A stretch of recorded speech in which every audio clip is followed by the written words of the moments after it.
நாடாளுமன்ற உறுப்பினர் நிதியிலிருந்து படித்துறை கட்டப்பட்டிருக்கிறது. நாடாளுமன்ற உறுப்பினர் இங்க தம்பி சொல்லி குடிநீர் வைக்கிறது அந்த பஸ்ஸில் வைக்கணும்னு சொல்றாங்க.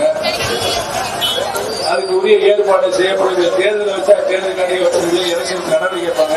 தேர்தல் முடித்தவுடன் அந்த பயணிகள் குடிப்பதற்கு ஒரு நிரந்தரமான குடிநீர் செய்யப்படும் என்பதை தெரிவித்துக் கொள்ள கடமைப்பட்டோம். பெரியவர்களே தாய்மார்களே, மக்கள் அறிவித்த இந்த அத்தனை கோரிக்கைகளையும் 3 to 6 மாதத்திற்குள் உறுதியாக நிறைவேற்றி தருவேன் என்பதை இந்த கூட்டத்தின் மூலமாக தெரிவித்துக் கொள்ள கடமைப்பட்டோம். ஆக பெரியவர்களே தாய்மார்களே, மதசார்பற்ற முற்போக்கு கூட்டணியை சார்பாகவும் திராவிட முன்னேற்ற கழகத்துடைய சார்பாகவும் உங்களில் ஒருவனாக பணியாற்றிக் கொண்டிருக்கின்ற என் பணி தொடர்வதற்கு திராவிட முன்னேற்ற கழகத்துடைய வெற்றி வேட்பாளராக தேர்தல் களத்திலே முதலமைச்சர் அவர்களின் தேர்தல் நிலைநிறுத்தியிருக்கிறார்.